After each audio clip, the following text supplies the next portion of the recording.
in the criminal justice system. Unstable isotope-based offenses are considered especially heinous. The men and women who watch films about these crimes are part of a special unit called the Every Horror Movie on Netflix podcast. These are their stories.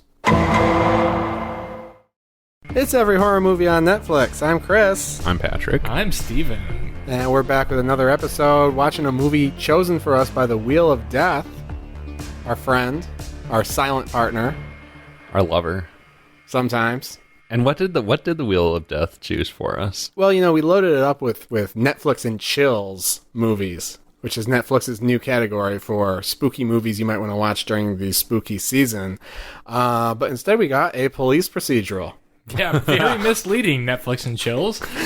Yeah, I mean, there are horror moments in this movie, but it's not a horror movie. It's made by a horror director, though. Yeah. What else did he do? He did We Are What We Are, which I hadn't seen, but I recognized the poster immediately when I looked him up. But he directed Stakeland, which is a kind of modern vampire apocalyptic sort of bromance movie that I really liked, actually. So he's got horror credentials, but no, this is not a horror movie. Yeah, how many movies are in this like Netflix and Chills category? I still have yet to see this like show up on Netflix. I've heard you guys talk about it, and I knew that's what we were drawing from, but I still have not actually like seen it pop up anywhere. I don't know to what extent it's actually present and visible on Netflix. I think I've seen the category on my browser. It was an announcement they put out, but it's not like you can search for Netflix and Chills on Netflix. They don't have like a subcategory. Gotcha. However, included in it was In the Tall Grass, based on the Stephen King, Joe Hill novella. Which I'm still really curious to see. I keep seeing the little trailer for that. How was it? I saw it. It's a solid Q-it. Oh, okay. It's absolutely fascinating. It leaves a lot of major questions unanswered. It probably works better as a work of short fiction. I think it was serialized in Esquire over 3 issues several years ago. But I had a good time with it. Patrick Wilson gives a rollicking performance. Nice. As always. As always. He goes way over the top in the most believable possible way. And it's a movie that tries to make Tall Grass scary.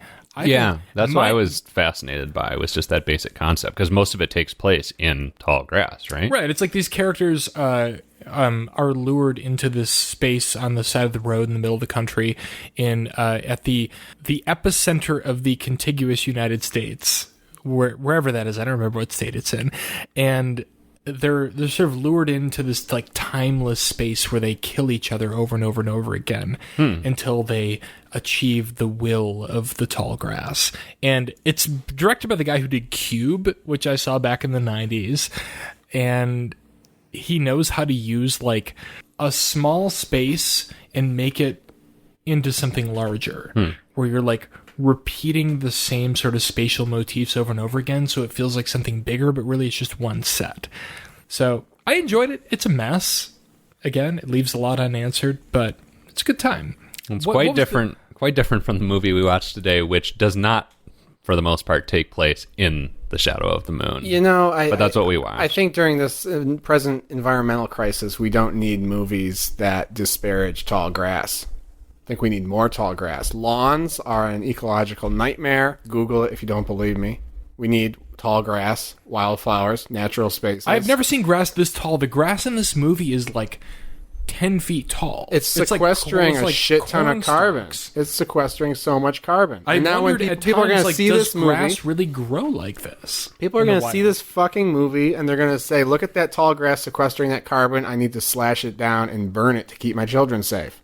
Yeah, that sounds likely. That's very problematic. What were the other selections in Netflix and Chill? I don't know, and they're adding more. Scream 2 was one of them, right? Yeah, there's some movies that are... But originals. Not originals. Originals in the Tall Grass. The one with Sam Worthington in the hospital. Haunting at Silver Falls, The Return. Haunting at Silver Falls, The Return, which I'm very excited about. Maybe I'll pick it. Which demonizes our waterfalls in a way that's, really unhealthy in this time of climate crisis. Demonizes putting a ring on that you found in the forest. Oh man, that's giving me some throwbacks. What do you think about that, Beyonce? I had completely forgotten about everything about that movie, other than the 2 little kids. Yeah, but in the school bus, or getting on the school bus, right? Don't remember that. Oh fuck. Okay.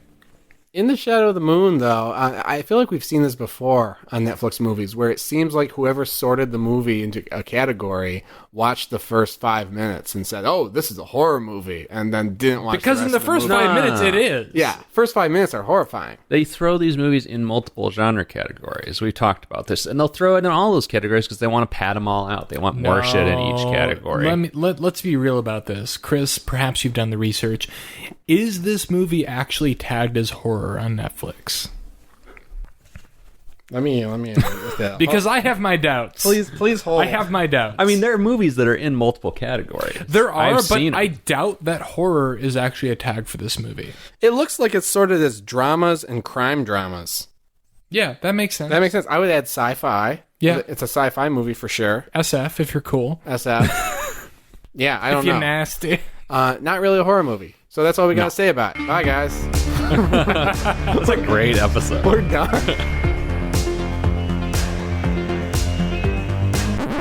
Yeah, I mean, we might as well review it, I guess, because people need, they want to hear our smooth voices this week. Mm-hmm. So, and we're not going to talk about Joker, sadly.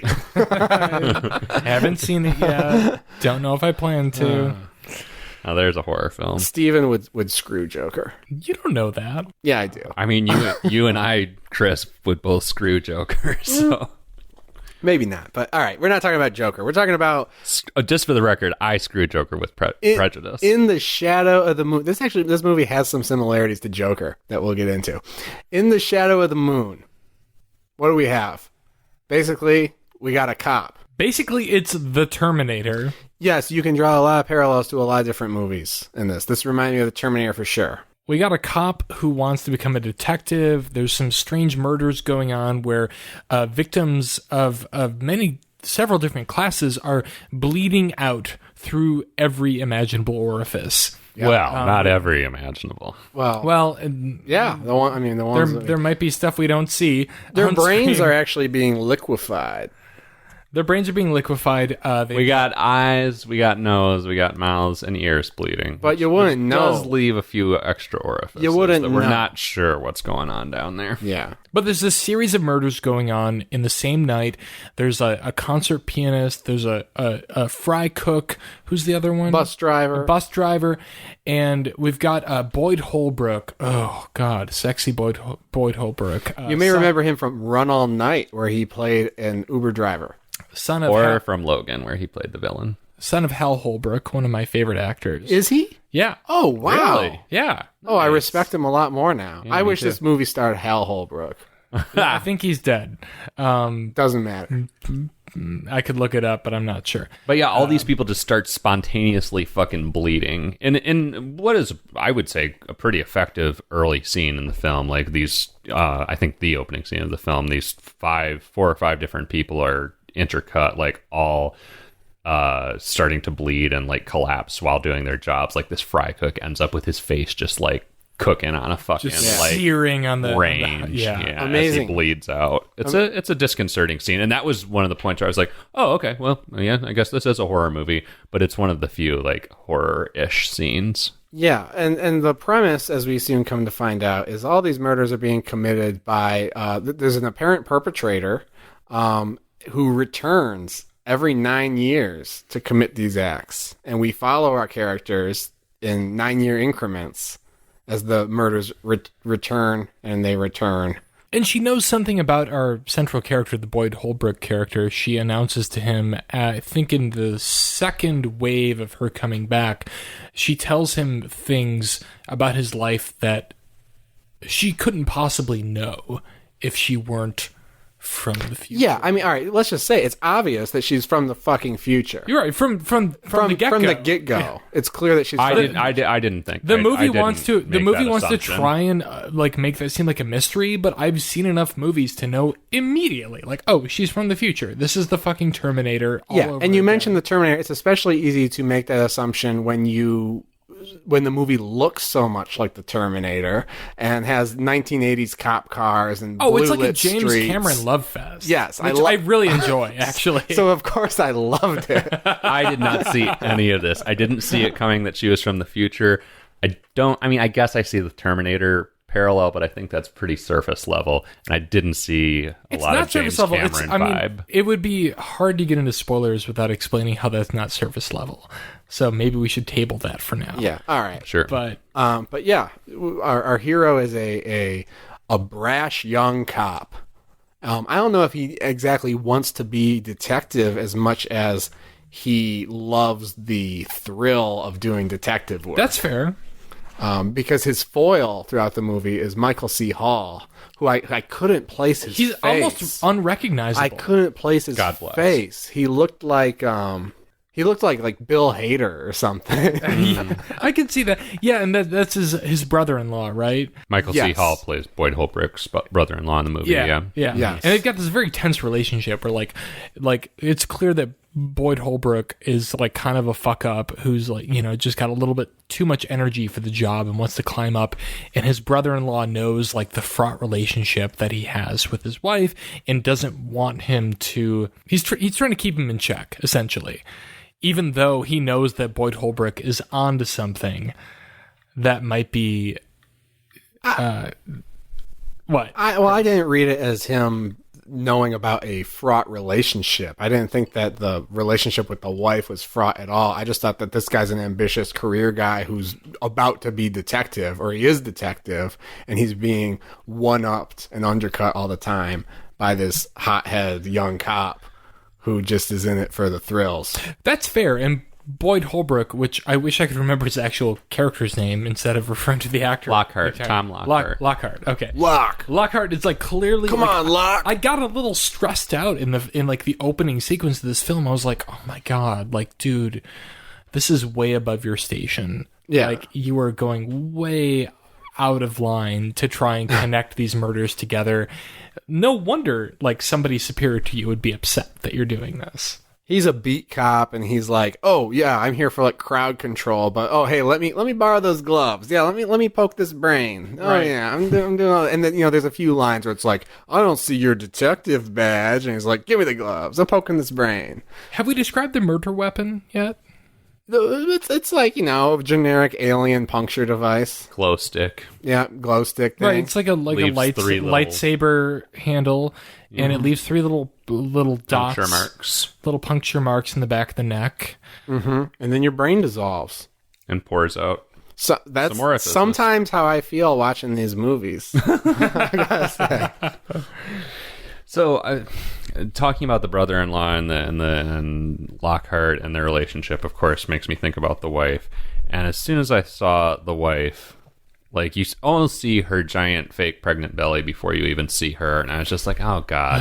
I just am so tired of the, like, pregnant wife trope, because you just know, at the very least, she's not going to make it. At the very least, she's going to be put into extreme jeopardy. And her only purpose, and the baby's only purpose, is to be put in extreme jeopardy, which turns out to be true. She dies in fucking childbirth. Yeah, that's in true. like the first half hour of the movie. There's no development of their relationship. We don't understand like what he's like when he's with her, except when he makes her breakfast in the morning and he's rushing to work. Like, she exists solely so that we can understand how sad he is after she dies. Yeah.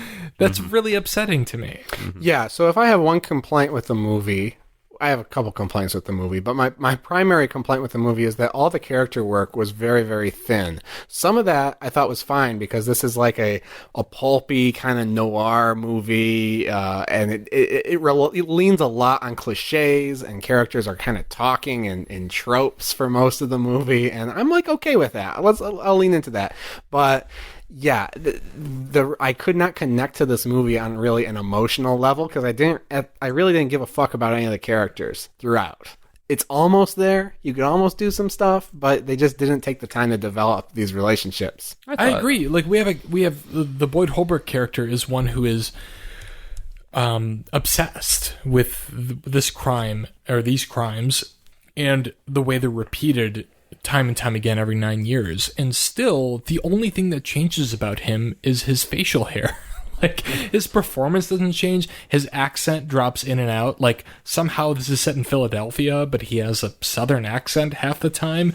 And I don't know enough about him and his inner life. There's never a scene where we see him alone, just enjoying himself, for me to be able to relate to who he is.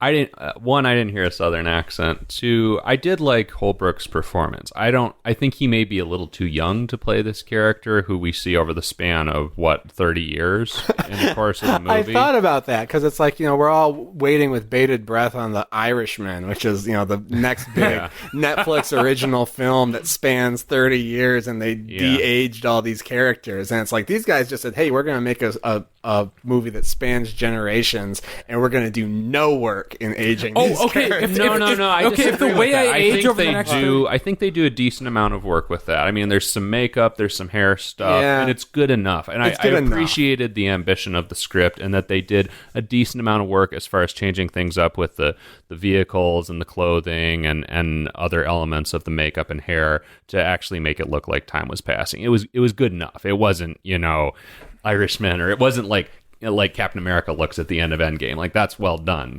but it's not that level. But it was good enough to me. My feeling is if over the next 30 years, the only signs of my aging are that my beard gets longer, I'm down with that. And you're drinking more alcohol? Oh, well, not that. Yeah, he goes pretty hardcore after a while. Yeah. But, like, the only change in him is that his hair gets longer and his beard gets longer. Like, he doesn't look older other than that, and I found it to be a very bizarre choice. I was kind of anxious from the beginning. Like, I knew the movie opens in like 2026 or yeah, that's an important like detail we should talk about. Maybe so I knew that we were going to like bridge that gap from the beginning of this film and see this character age that much, and I didn't really see that much aging going on beyond like the incredibly easy superficial route of having more facial hair, which his daughter comments on it. But I agree with Patrick that that's a nitpick. Like, I noticed it and I was like, that's cute that they're not really trying, but I was like, this is good enough. This is all we need, and it's not getting in the way of the story. I'll second that. I mean, I have to say, I was enthralled by this movie. Oh. Like, I saw points where I could nitpick it, but they didn't really bother me all that much. They didn't get in the way of the story this movie is trying to tell. And I thought Holbrook gave a good performance. I mean, yeah, I guess. Wait, which one you said the character work was kind of thin? Was that you? I said that I thought the characters were thinly developed. For I second that. And it might not be in the writing so much, but I thought Holbrook did a good job. He created a character that felt real and at least semi-compelling to me. Again, good enough, I guess. Yeah, he's a good actor. I mean, he was honestly the best thing about the Predator movie. Oh God, I don't know if you guys have seen that. I saw it. It's a film. It's not a great film, but he really stood out in there. Like, he's a pretty good actor. Who did he play in? I mean, the same character everybody played in that, like generic military person. Yeah, exactly. Yeah. The performances, I had no problem with the performances. I thought almost all the performances were very good. It's just the substance of the characters and who they are, and like, so I mean, the premise of this movie is we have a cop who is obsessed with these very bizarre murders that happened in 1988, the same night that his wife died in childbirth while he was out working the case, and he's kind of haunted by that, and every 9 years it's coming around again, and every 9 years he's like, I gotta find out what's going on, I gotta stop this time-traveling assassin. But we don't know what the fuck he does the other 364 days of the year or the other 8 years in between. We can assume that he's just like looking over his newspaper clippings on the floor of his apartment for 9 years straight. Well, he loses his job at some point. He's no longer a detective. Yeah, but we don't really get a sense of who this guy is. Another movie I thought of that kind of did this much better, Zodiac.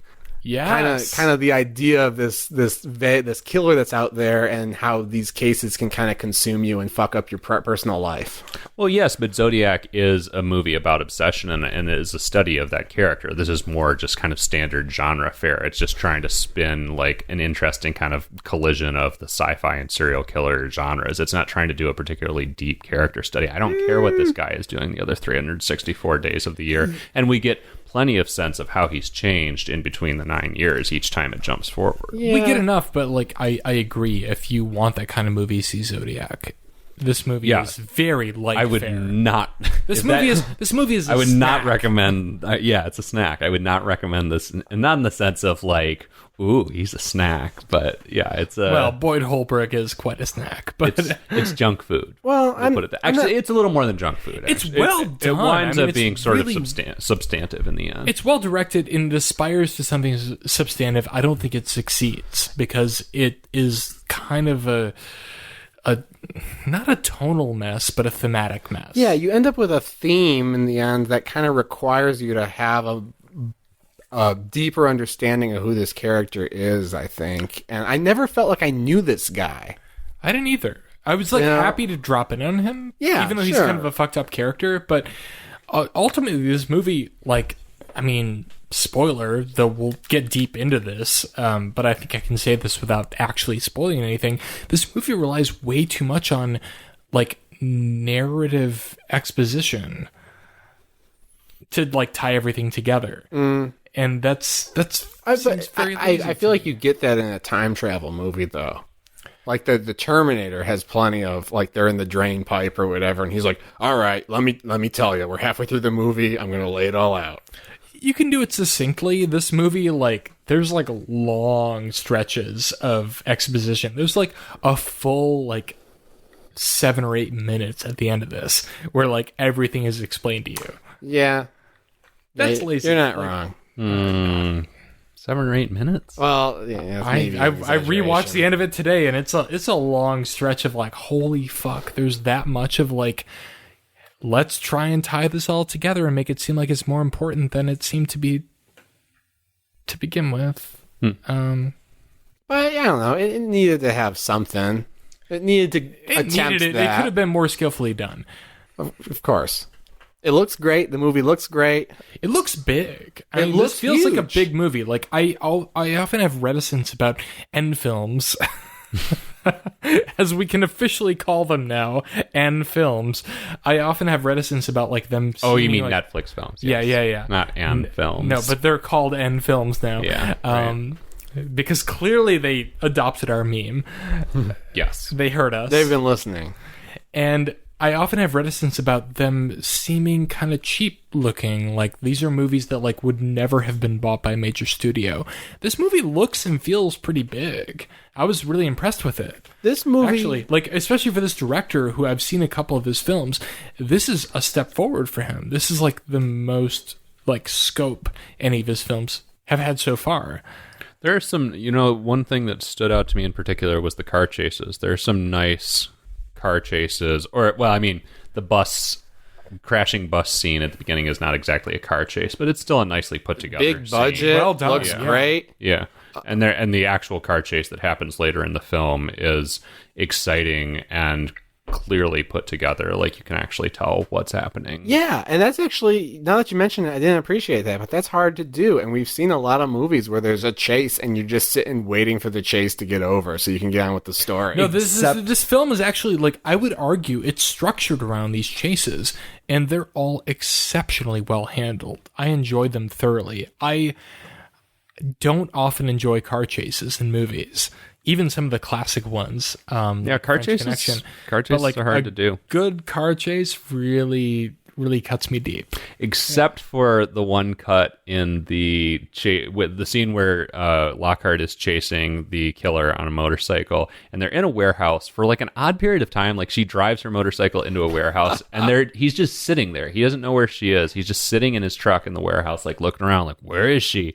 And then she comes back out and drives out of the warehouse again, and he's like chasing her, and he's reversing out of the warehouse at high speed, and the next shot is then him coming out of the warehouse driving straight ahead, no longer reversing. It's like, you need like a shot of him just like peeling out and turning this car around. It's a little messy at times. It was but- jarring. I but rewound it. It's, yeah. Ultimately, I think for like a director who's only made very small independent movies, jumping to this big of a budget and this like wide of a scope in terms of like world building, pretty successful.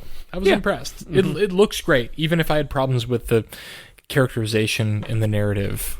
I was shocked that, like, the second title card takes us to 1988. And I'm like, well, this is going to look like shit. No, it doesn't look like shit at all. It looks great. It looks like 1988. Well, especially that it goes from this extremely cryptic opening shot of 2024, just like absolute chaos. The streets are on fire. There's a weird American flag that has only 5 stars from it, like falling notice from that. the Yeah. sky. Oh, it's Yeah, it's prominent in prominent. the shot. There's a Or I don't burning, remember it, I guess. burning American flag falling from the sky, and this visual. Well, actually, I shouldn't say that. That's spoiler It's revisited territory. later. The on, opening shot, I think the movie is weaker for. And I don't think we can talk about that without going into the spoiler realm. I But have problems with it as well. I think I would have enjoyed this movie more if I hadn't seen that opening shot. It is an especially jarring shift to that 1988 title card, though, when you have just a single scene, single opening shot in 2024, and then you go back to 1988. It's like, what are we doing here? And then we're building up throughout, every 9 years throughout the whole movie, and like, how the fuck do we get there? It's Let where me- everything is on fire and falling apart. Let me put it this way. We are ahead of the investigators for a large part of this movie, For sure. where we know what's going on and they don't, and that's never fun to watch. And Do I think we? How so? Well, okay. because I Chris, think that opening scene speaks to motive of our Agreed. time traveling assassin, where it's real easy to put the pieces together, especially if you've seen the Terminator. Yeah, agreed. Like, the whole time I'm like, well, clearly she's traveling through time. And then, like, Yeah. this keeps going on for over an hour. And you find out what We're it's supposed about to be later on, but surprised I think by I would have been more interested in the police procedural aspects if I didn't already have a pretty good idea of what was going on. I wasn't there with you. So You I didn't was- know she was time traveling? No, he knew that. I mean, until it got to the point where that was explained. Oh. No, Oh, wow. Okay. Okay. Interesting. I was right there with the investigators. Okay. All right. Well, I'm so curious to hear your review when it comes to it. Might be Because I feel like you clearly had a different experience with this than we did. might be almost that'll be that fun. time. That'll be fun. Might be almost that time. I'm trying to think if there's There's like anything not else. much we can say without really spoiling this movie because so much of it hinges on the fact that there is time travel going on. Yes. And that's it, looks actually. fun. I made it sound like I had another point to make, but I don't. I think I can say without getting into spoilers that I thought our hero's daughter, as a 9-year-old, stole the show. She was great. Yeah. Did a great performance, and I could have good. stayed. I could have, and that was some really good. That's where I started to get invested in the characters because you got a 9-year-old girl. It's her birthday. All she wants to go do is go to the zoo, and our hero's like, "All right, baby, I'm hungover, but we'll do it." And oh wait, shit, I gotta work this case. And next There's a thing lot you know, of fun, like, drunk dad stuff in this movie. Like, he's trying so That's a hard. hashtag. That's a phrase you don't hear often. Hashtag fun drunk dad stuff. He's trying so hard, and it's so sad that he fails. I mean, there's a scene where he gives his daughter a little, like, trinket for her bracelet. Yeah. Like, A charm. about 2/3 of the way through, a charm. And she says, I haven't worn that bracelet in years, but thanks for trying. And I was like, Oh, oh, yeah. God. That's I've rough. given a bad gift before, and that's how I felt. Ugh. Yeah. Yikes. So that was all good. I could have used a lot more of that. I could have spent a lot more time in 1997 when the girl was little and that was Totally, going on. totally. Yeah. All right, Chris, let's review it because I feel like there's a lot to discuss beyond the basic plot mechanics of this movie. We're going to easily get into spoilers if we keep talking. Okay, I'll go first. Would you view it, cue it, or screw it? I would cue it. This movie held my attention throughout. Every scene held my attention. I did not get bored once, which is very high praise for some of these Netflix movies. Totally. That said, like, I don't know. Like I said, I thought the characters were light. The thematic stuff that they pull out at the end didn't really hit home for me. So it's a mediocre movie overall, but it kept me entertained. So I would say go ahead and watch it. But if you don't watch it, you're not really missing out on anything, especially if you've seen some of the other movies we've talked about that it reminds us of. Patrick. I would go cue it too. It's flawed. It sags a little in a few different points, but I really liked the ending. Actually, it was not quite what I was expecting, and it was actually more thematically resonant to me and felt more sort of timely, I guess, than I was expecting, and more sort of small and intimate than I was expecting, especially the way that weird opening shot sets it all up. Yeah, I enjoyed it. It was something a little different. Not great. Don't like rush out to see it, but it's enjoyable. Steven? Cue it as well, actually. Like Chris said, I was never bored during this movie. It's thoroughly entertaining, great performances, really great direction. Nice to see this director, whose name I can't think of off the top of my head, but I saw Stakeland and really loved it and have missed his last couple of films. But Jim Mickle. Really exciting to see him leap into a bigger film, with a wider worldview and bigger production values. Very predictable for me, given that like very early on I cued into like, oh, this is the Terminator. But I enjoyed the performances. I enjoyed the way that the drama was sort of doled out in doses throughout the film in a very intentional way. And yeah, there's not much more I can say without spoiling it. I have some problems with it as well, but we'll save that for later, for Down in the Basement. I want to challenge you on how it's not the Terminator, but we definitely need to talk about that. I mean, it's not the Terminator, but like it's impossible to watch this movie without thinking of the Terminator, for me, anyway. And all right, I texted you, Patrick, that it's a good thing Harlan Ellison isn't alive to sue, and we'll get into that in the spoiler. All right, well, we'll see y'all down there. Go watch it or don't. The choice, as always, is yours.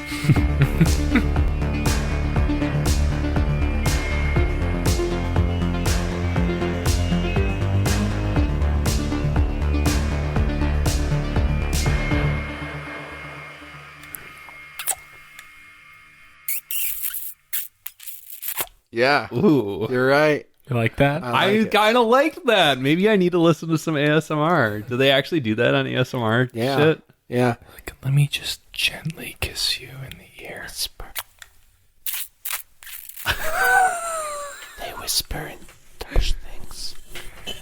This is me licking my beer bottle.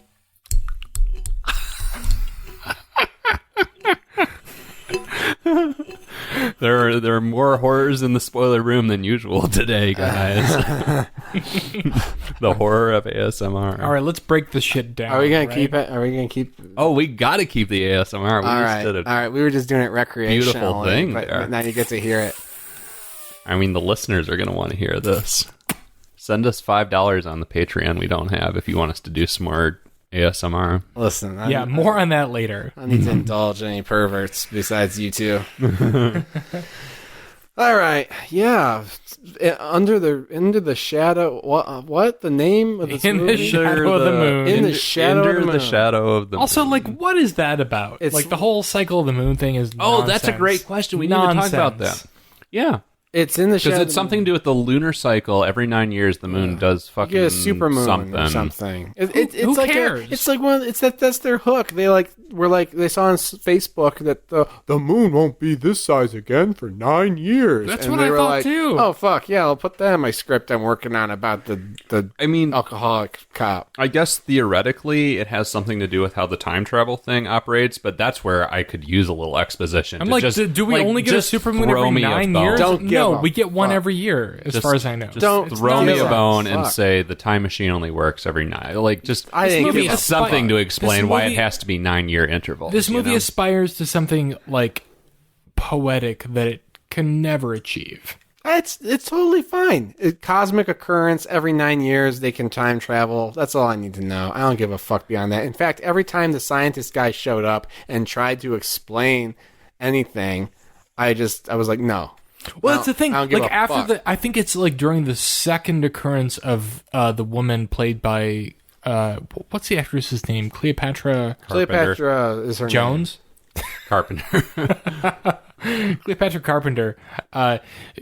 The second time she appears, this like scientist comes out of nowhere, like in the fucking police precinct, and is like basically like argues that there's obviously time travel going on. I was like, yeah, no shit. He's the guy. He's basically the guy from like the astronaut's wife who had the briefcase and all the papers. And it's like, Exactly. listen to me. And they're like, you're crazy. Just walk by. He's the only guy who makes any goddamn sense. Oh man, tying it back to the concept, I love it. Yeah. So basically what's going on here is our assassin is traveling through time to stop a right-wing militia group from inciting a civil war. Timely story. Unfortunately, I don't feel like anything that happens in the linear timeline of this movie builds on that concept at all. Yeah, so That's my problem with it. This is one of my problems with the movie. I said we weren't going to talk about Joker, but this is this is how it reminded me of Joker, because this is a movie that invites a political dissection of what it's trying to say, and builds a political motivation for the character that's kind of, you can see echoes of it in today's world, but it really doesn't have anything to say about it. No, there's no concern there, and it's like the ideology of these people who are starting the Civil War is vaguely right-wing, yet vague enough that every American is going to watch this and be like, oh, yeah, I love this movie. And it's all the sort of right-wing ideology and the time traveler's agenda is all dumped in exposition in the final act of this movie. Yes. Like, there's nothing before that even connects to those ideas. Other than the opening shot. Which I feel like may have been an afterthought, as far as I know. The opening shot actually doesn't tell us anything. Like, all we know is, like, it's what year is it? 2024. 2024, and we just see, like the camera, it's post-apocalyptic, like an office building with the windows broken and there's like cars on fire, and that's it. Well, the flag, this creepy flag that's like that I don't remember. Yeah, the flag was the most. Yeah, it's the most important. It is prominent, the defining element of that shot. Yeah, but if you're just like watching the movie opening, it's like I don't know, I could see that not really meaning anything. And there's nothing else in the film aside from exposition that ties all of that together. Well, for me, the opening shot hung over... Try that again. Don't yawn. For me, the opening shot hung over the whole movie is either the assassin is trying to start this post-apocalyptic world or trying to avert this post-apocalyptic world. I wondered that as well, but I think I was perhaps assuming that this movie aspired to something more elevated than what it it kind of does. We'll get into that, I'm sure. But, I mean, I wasn't sure. I guess sort of where my head was. I don't know. I wasn't thinking too much about it, I guess. But I was just assuming that maybe something that the assassin did inadvertently led to that. I wasn't really thinking about it in terms of them intentionally trying to either create or avert that future for most of the movie. Well, it's fairly early on. It's in the like second encounter, I think, in like 1997, when the assassin is like, "You don't know what you're doing. This is for the greater good," or something like that. Something that signals that, like, you know. And then she saves the guy's life because she like crashes their plane and throws him out or something. I don't know. But let's just. You want to get to the big spoiler? Well, I want to touch briefly on what you guys were just talking about with the, how you don't really see the right-wing ideology really played out in the movie otherwise. I don't think you need to, because the whole point is that this more or less parallels a lot of things that are going on in our society right now. Like, we know how that's playing out, and we all know, like, some of the fears that arise around how some of the ideology in our country might continue to play out, and how political polarization might continue to play out. Like, this is not a far stretch. Like, we don't need someone to spell out the details for us of how right-wing ideology could take hold in our country. That's true, but I almost hesitate to call it right-wing ideology. There's one, I mean, other than the fact that we generally associate right-wingers with, like, having a wall full of guns and, like, sending things out called, like, the Patriot Memo or whatever the hell. Like, I almost hesitate to call them right-wing because it's so ambiguous what they stand for that you only see glimpses of their newsletters quite deliberately. Like, they don't have an ideology in the movie. I think it was left deliberately vague to not alienate right-wing people in the audience. I disagree with that. However, my main frustration was that, like, okay, this whole thing is about averting this, like, right-wing, this mass, like, right-wing infiltration. And there's nothing in the, like, present time segments of this movie that ties into that at all. It's all about this character that is obsessed with this case. What do you mean by present time? The linear timeline of like the Boyd Holbrook character every 9 years, like getting back into this case even after he's like no longer a cop or a detective. There's nothing in his story that hints at the larger picture at hand. And that was my main problem with this film. It's like, okay, if you're going to try and build to this whole movie is about this character from the future trying to avoid this catastrophe that is spawned by like right-wing ideologues, I'd like to see like what's going on in the world around him during the scenes where we're following him. Now they almost give you that. And you know what? Here's a missed opportunity, because this movie also has like a vague but deliberate racial politics in a few scenes where early on, like in 1988, when they identify the suspect as a black woman in a hoodie, you see a montage, which is a fairly gratuitous montage that doesn't really connect to anything else in the movie, where you see that they've like done a dragnet and just arrested every black woman in a hoodie they could possibly find, and they're like taking photos of them and everything. Like, was that a thing? Probably, yeah, of course, probably. Okay. But just wondering, you know, so Rocky wore a hoodie, so you get some profiling. You'd think. Probably. Rocky wears a hoodie. Yeah, right? I think so. Yeah, but it's not enough. Like those like moments where like that, like it seems like they're touching on like current racial issues in whatever time we're in this film are they're few and far between, and they're very lightly handled. I agree, and that's the other thing that reminds me of Joker. It's like, let's show this social unrest, let's flirt with these themes, but we're not really. They're just there. We're not taking a side on anything.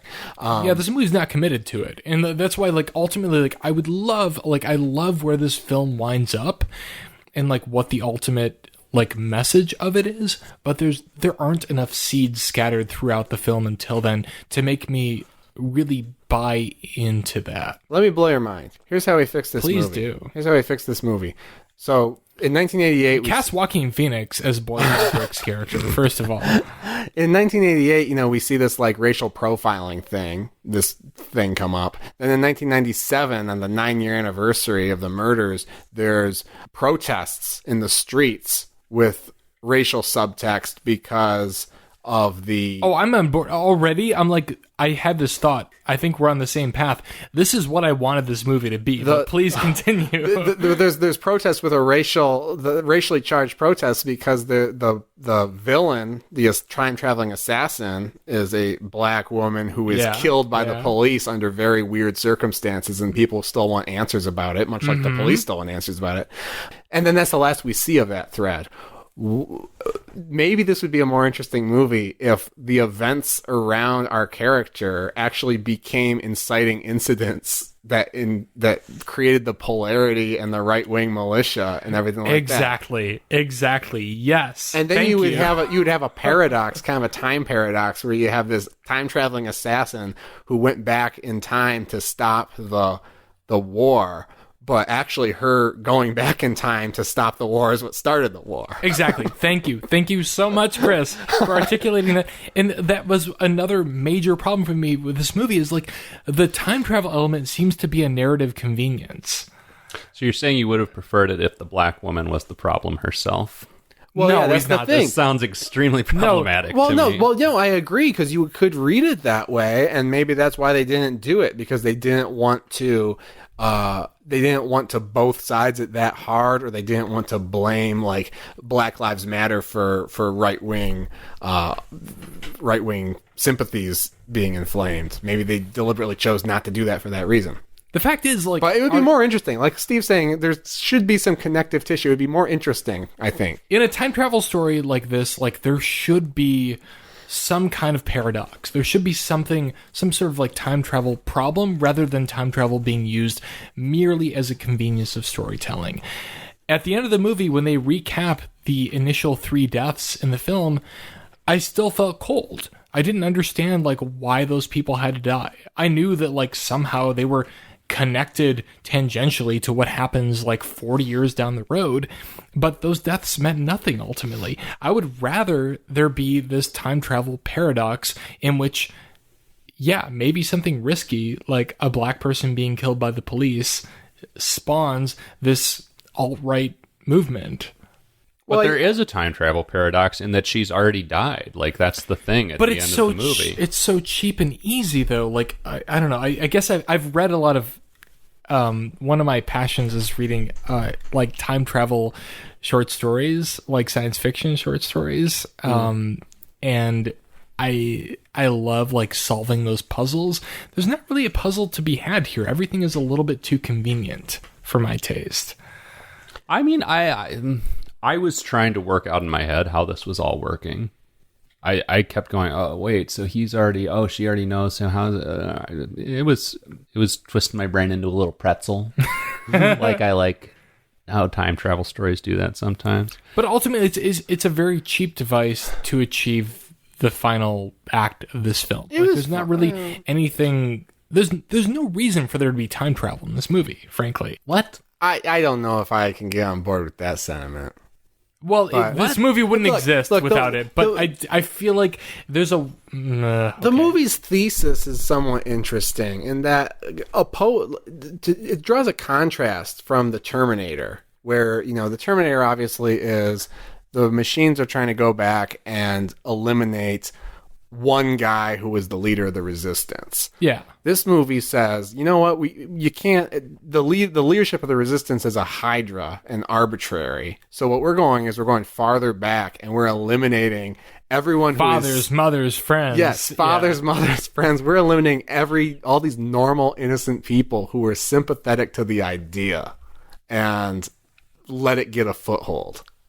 Which, now that I've said it that way... It's a fucking sinister idea. You know what? Yeah, it is a sinister idea. And it does have a lot of implications for our present day. And, Yeah, I mean, I really like the concept. I don't need to know what each of those individual people, like, what each of their role was going to be in this whole thing taking root. I think it's more interesting. I mean, because if you got into that, it would make no fucking sense. Well, I think the point is that they don't have a role. Well, they play some role. They play a role, but it's just the idea. They carried the idea. They propagated the idea that created the people who did the bad things. Right. Yeah.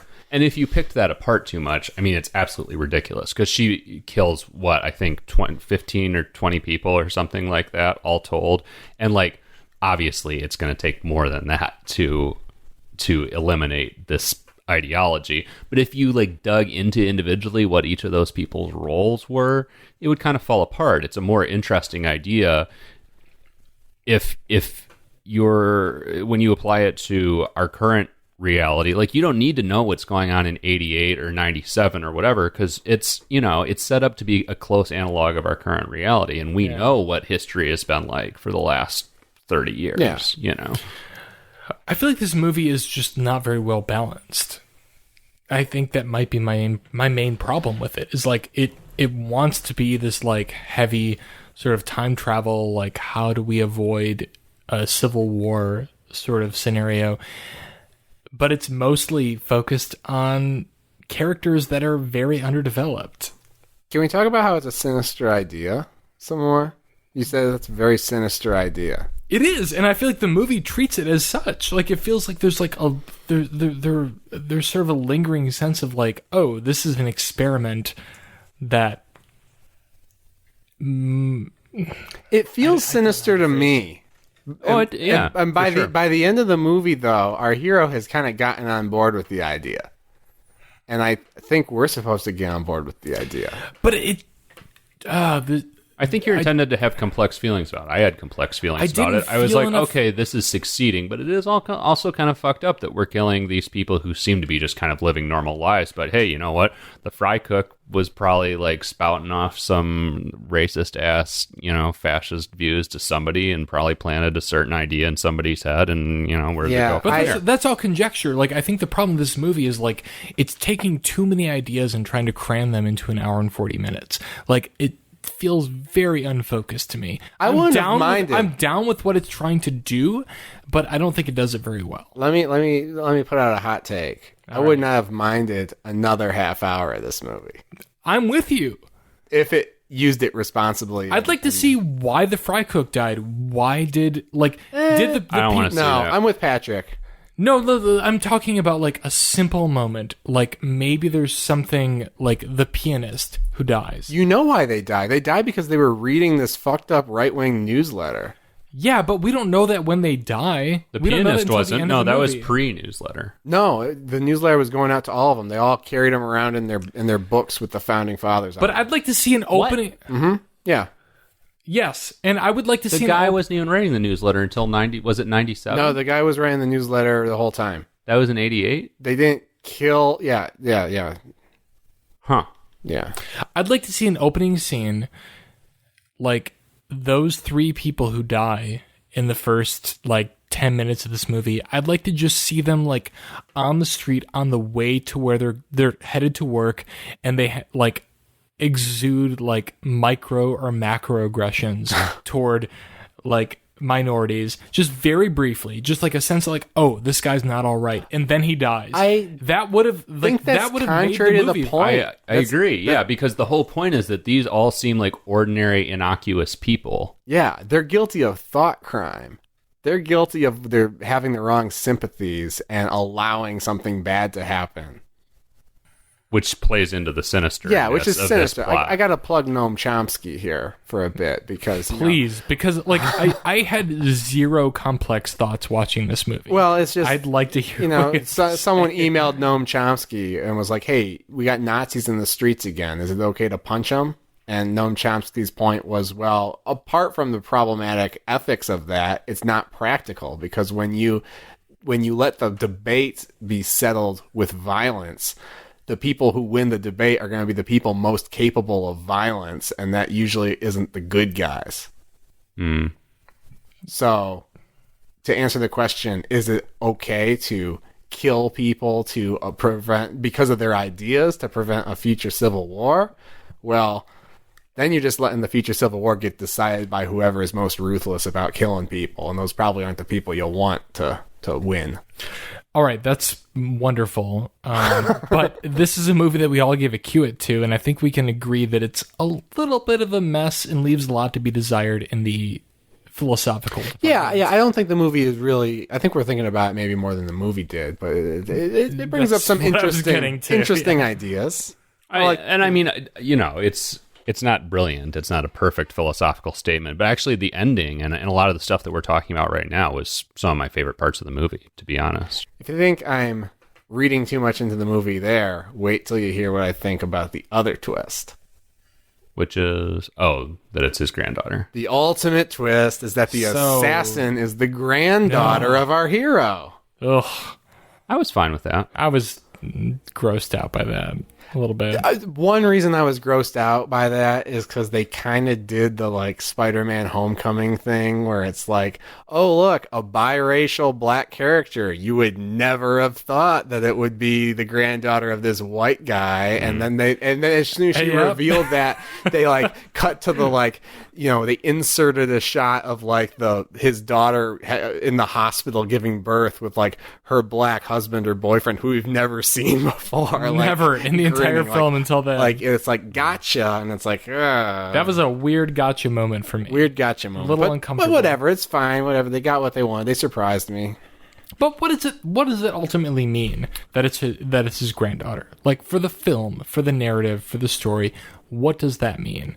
Well, I mean, basically just that the twist is in the fact that he encouraged her to go back in the first place. This person that he's been trying to capture, kill potentially for so long, he actually is the one who sent her on this mission. But we never see. I appreciate that, but we never see when that happens. And I would have liked to see that rather than having that exposition of the granddaughter telling him that that's what happened. This movie does so much telling and not showing, and it bothers the fuck out of me. How would you have wanted that presented in that moment? Just to show that you scene. want to flash forward at that moment? Not a flash forward at that moment, but I would like to see him at some point. And again, I don't know. I'm not much of a screenwriter, though I try.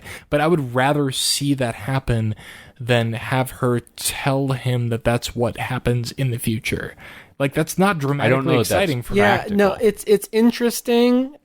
it's interesting, but I It's a don't know problem if it's I don't know how to important. solve, but I did not like the way it was handled. I don't know if that's actually important to what the theme of the movie, because the whole movie is about the tension between this guy's obsession with these murders and his private life and his relationship with his daughter and his family. That's the Zodiac part of the movie. That's the driving theme of the movie. That's really the conflict in every time we see this guy. Yeah. So at the end, So we have Zodiac and we have the Terminator. Yeah. There's two different movies going on here. but then at the end he finds out that the killer is actually his granddaughter, and it comes at the moment when his daughter is giving birth. You know, We're in like 2006, and she's like, I think, at this point. and they're calling him on the phone saying, "Hey, she's going into labor. Give up this damn chase and go be with your daughter. It's what your wife would have wanted. You know, come on, man." She shows up and she's like, "Oh, I'm your granddaughter," and all of a sudden, his two worlds become aligned, and he gets a second chance to be a father and to live for something besides the murders again. And so then it's necessary for him to get on board with the cause because he has to lose his interest in stopping the killer. Yeah, I agree with that. I also think it's kind of clumsy screenwriting and directing. It's kind of the way crazy. It all plays out. What boggles me, and I would have to watch it again to really die on this hill, but it seems like her revealing this information at that point is extremely arbitrary, and that she could have revealed that information at any other point during the rest of the movie. Well, you mean the granddaughter? Yes. From the future. Yes. Well, because, no, she wouldn't reveal it sooner because she had a mission. She had to kill certain people. But certain she's times. going backwards. By the time she meets him in the train station and suggests that she knows his future, she's already killed everyone she's going to kill. So why would she not say, "Hey, I'm your granddaughter. You don't remember this, but I've told you this before. I'm your granddaughter. I'm from the future." Because you're right. Because he keeps getting in her way. Like, why wouldn't she just cut that off and be like, "Leave me the fuck alone. This is what I'm doing. Let me do it." And then maybe not get thrown in front of a train. Yeah. So I don't know. But he wouldn't remember that in '88. That's the first time he sees her. Right. I'm saying that she talks to him in '88, but she makes no attempt. That's the third time she's talked to him. It's the first time he's talked to her. Right. But she makes no. She knows that. Unfortunately. She knows this and makes no attempt to say what she says to him. Right, The 'cause first what- time he sees her. Because what good is it going to do it? Why does she obfuscate in allowing him to? What good does it do? Why does it do good the first time she sees him, but not the last time she sees him? Why couldn't she have told him? I mean, listen. It's a genre movie. It's a right? Yeah. I mean, you all keep comparing it to Terminator. Terminator is one of the great B movies of all time, and this is like a slight grade above B movie. But it's no, I would say this is a B not movie. made to. This is a B movie. This is not a thinker. It's not made to hold up to this intense scrutiny. No, it's just- I mean, you it's got- when you have a plot it's twist. a little entertaining ride with a little twist, a little time machine, fucking political, fucking whatever genre bending thing. when you have someone just revealing. And yes, they should put that on the DVD case. Well, That's your in my pull mind, quote. it's a bullshit movie that tries to say something big about like American politics and race relations, and has nothing to say about it. Like, it tries to make you think that that's what it's about. I don't think it's trying to say anything big. I don't think it's trying to even be about that. It's not about that. It's about family. It's about the tension between solving the case and being with your daughter. Oh god, if that's what it's about, it really fails. That's what it's about. I and might you know give what? this movie a screw it the more we talk about it. It's consistent in that way, and it kind of worked for me. And this is where I'm going to go off the deep end because oh fuck, we haven't done that already. for me, I was like, here's a guy who's like, he's just so caught up in this cause of his. And Yeah. it could be any cause. In this case, it's a murder. But, I'm thinking about, like, what am I worried about? What obsesses my thoughts? I'm very anxious about, like, climate change and stuff. Like, I feel like I need to do everything I can to stop that. What am I missing out on? Like, you got to stop. You got to smell the roses. You got to spend time with your family. You got to appreciate the good while you have it rather than waste it because you're afraid of losing it. This movie while it might want to communicate that message, does not. I don't know. I know that, but Like, it puts the ideas in my head because it does present a fairly universal theme. It's a bad enough movie that like it can put many ideas in your head because it doesn't have a clear vision. Well, yeah, that's true. I also appreciate that as well, because I have my own takeaways from this film. Like, I have my own little things I latched onto, especially involving family. But this movie is incredibly unfocused. That's true. And, we already reviewed it, so I'm not trying to really defend it on those merits. I'm just saying it's interesting. But I like that you took that away from it. I appreciate that. There's something there. There's definitely something. And I don't think I would have made that connection in my head if the movie had just totally shit the bed on expressing that theme. The theme's there. Is it the best possible way it could have been presented? Hell no. But I kind of, actually, I will say this in this movie's defense. I like that it doesn't have, like, a hard message it's trying to ram down your throat. It leaves it kind of open-ended. Unfortunately, like, there's not enough material in any of the ways you could interpret this that would leave anyone satisfied, no matter what they were looking for. But at least it isn't trying to just sort of ram a saccharine idea down your throat. I was satisfied. I thought the ending was obviously not earth-shattering or anything, but I found it politically relevant and emotionally relevant, both in like sort of light ways that surprised me and, faded from my memory quite quickly after I finished the movie, but I enjoyed it.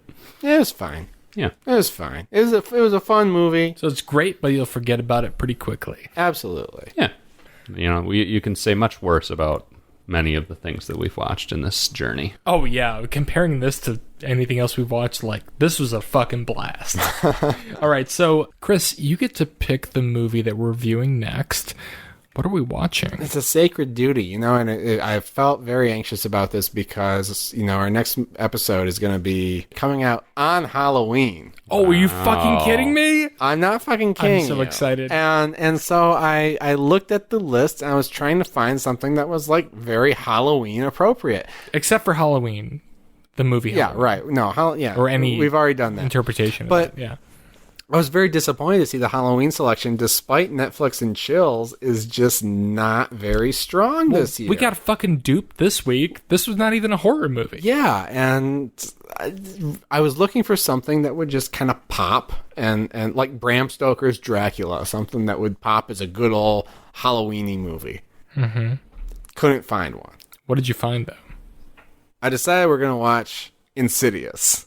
Oh, yeah, I'm down. I'm so down. I've been wanting to watch Insidious like forever. That's been in my queue. It's I guess a literal queue it, even though I've seen it before and would give it a view it. I'm just spoiling that right now. Because I know you're a fan, Chris, I've been excited to find time to rewatch the Insidious movies. Yeah, so. I'm a huge fan of Insidious. Oh, if only all 3 chapters were on. Are there 4 now? Yeah, there's like 5. There's like 4 or 5 now. Fuck. Last Key, I think, is 5. Christ. I don't know. Okay, no. But yeah, I just thought a movie that I'm very passionate about. It's a view it from me, and it's. So we don't even need to pause to take your review. Well, right. I haven't rewatched. I already reviewed too. View it with prejudice. I haven't rewatched it, so we'll see. Okay. Sometimes ratings degrade the more you watch a movie. But yeah, it's just a good little fun, spooky romp that I think has some good spooky Halloween energy. I'm gonna bust out my dipes for this one. Yeah, it's gonna be spooky. All right, yeah. So join us on Halloween, and we'll be talking about Insidious. Ooh. And in the meantime, follow us on social media at AmonCast. And troll us will troll you back. Leave us a review. Please give us 5 stars. Until then, I'm Patrick. I'm Steven. And I'm Chris. We're every horror movie on Netflix. See you next time.